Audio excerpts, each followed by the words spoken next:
Boom! Ayun! Mga ka-59, welcome back sa aking channel. Mga ma'am, mga sir, saan mang dako ng mundo kayo naroon, saludo po ako sa inyo. Welcome back mga ka-59, mga katekram. Meron na naman tayong bibigyan ng reaksyon.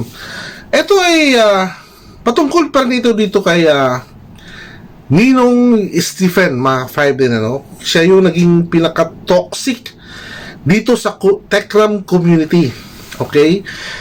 Bago dun sa Ninong Francis, meron pala tayong bibigyan mamaya.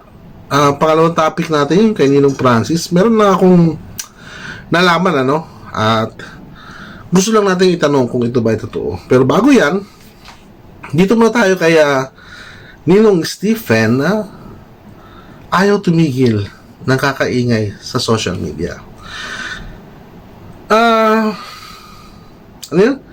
Binabanatan niya si Ma'am Shi Marie. Grabe yung mga sinasabi niya kay Ma'am Shi Marie. Ngayon, wala sigurong nakakilala sa kanya, kasi siya yung naging toxic dito, mga ka-59 Yung akala ng lahat na pwede maging kakampi ay siya pala yung number 1 na magiging kaaway, pati ng mga vlogger ni Ramil o mga vlogger ng Tekram. Ito mga ka-59, pakinggan natin ito mga ka-59, ha? Ating pakinggan at bigyan ng reaksyon. Ganun lang yun. Salamat, Ma'am Shi Marie. Salamat talaga din. Ikaw ang kaibigan noon, ngayon, at magpakailan. Ikaw yun. Narinig niyo yan? Ulitin natin! Si Stephen Montialto. Ganun lang yun. Salamat, Ma'am Shi Marie. Salamat talaga din. Ikaw ang kaibigan noon, ngayon, at magpakailan. Ikaw yun. Grabe! Isa pa! Eto para sa'yo to, Stephen Montialto. Salamat, Ma'am Shi Marie. Salamat talaga din. Ikaw ang kaibigan noon, ngayon, at magpakailan. Ikaw yun. Wow, ha? Yan! Ganyang klase ng tao ang paniniwalaan ninyo na walang binabalak na hindi mabuti? Kung ano yung mga binitawan mong salita noon ay kinain mong lahat ngayon. Kung ano yung mga sinabi mo noon na magagandang salita kay Ma'am Shi Marie ay nilamon mong lahat ngayon. Ipinapakita mo lang kung anong klase kang pagkatao meron ka. Yun ang termino doon. Ipinapakita mo lang kung anong klaseng tao meron ka. Sa kabila ng mga kabutihan, mga papuri na ibinibigay mo dito sa vlogger na kinakampihan mo noon at inaakatan mo ng live, sa kabila ng mga papuri mo na binibigay ka, Ma'am Shi Marie, na meron ka pang sinasabing best friends forever or friends forever, ay eto ka ngayon. Lahat binabato mo kay Ma'am Shi Marie. Alam ko kung dahilan bakit sa aking pag-aanalisa lamang, mga ka-59. Dahil simula nung pumutok yung issue dito sa Batang Kargador, ay binatikos o pinuntirya ni Ma'am Shi Marie itong si Ninong Stephen. Bakit naman hindi? Di ba? Siya nga yung agad nang nakita natin dito na naging demonyo dito sa Tekram community. Aside dun sa dalawang ninong na pumapapel. Siya yung kahol ng kahol. Siya yung ingay ng ingay. Na hindi, lalo yun, binabalahura ni yung bata. Kumbaga, ika nga mga ka-59, naging naging tagatahol ng kabilang panig itong si Stephen Montialto o tinatawag na Ninong Stephen. na nagtatago, na nagtatago daw sa Amerika. Ayon daw sa ibang source na ito daw ay nagtatago. Kayo nang bahala mag-elaborate doon, mga ka-59, ha, sa sinasabi kong nagtatago o ano pa ang karugtong nun. Ngayon, mga ka-59, gawa ng best friend sila noon, maganda yung kanilang samahan noon, at eto ngayon gusto niya ngayong i-down itong si Ma'am si Marie, na wala namang akong narinig na sinasabing binalahura niya yung bata, o wala na akong narinig na kung ano-ano pang mga pagda-down, kundi nananawagan siya at pinapanawagan din lalo na dito kay Stephen na sana naman mas maliwanagan kayo, pero hindi na natin hinihiling ngayon. Noon yun, ha. Ngayon sa panahon na to, hindi na ho namin hinihiling yan. Pumunta tayo doon sa sinasabing tawag dito, pagkain mo ng iyong mga salita. May karugtong pa yung mga kapayper na pakinggan natin. Oo, mabait ka talaga, Ma'am Shi. Oo, wala akong nakitang bad galing sa'yo. Kaya kung bad ka sa kanila, ako hindi. Kasi mabait ka na kaibigan. Di ba?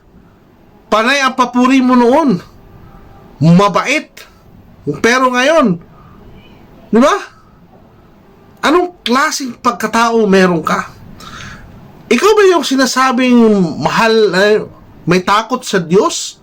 Kung may takot ka sa Diyos, bakit kailangan mo magsalita ng ganyan? Bakit kailangan mo sirain o pagsalitaan ng mga hindi magaganda itong tinuring mong kaibigan noon? Di ba? Pagkatapos ngayon, eto ka. Ha? Mga maanghang na mga salita ang sinasabi mo. May karugtong pa yun, mga kapayapay natin.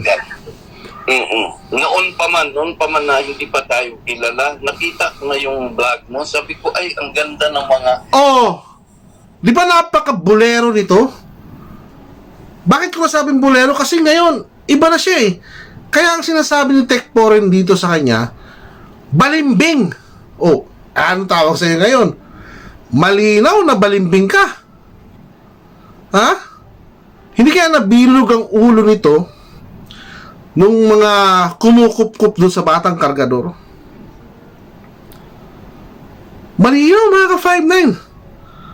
Kung ano yung papuri niya noon kay Ma'am si Marie, ngayon siya naman ang galit niya na hindi ko malaman kung saan niya hinuhugot yung sama ng loob niya.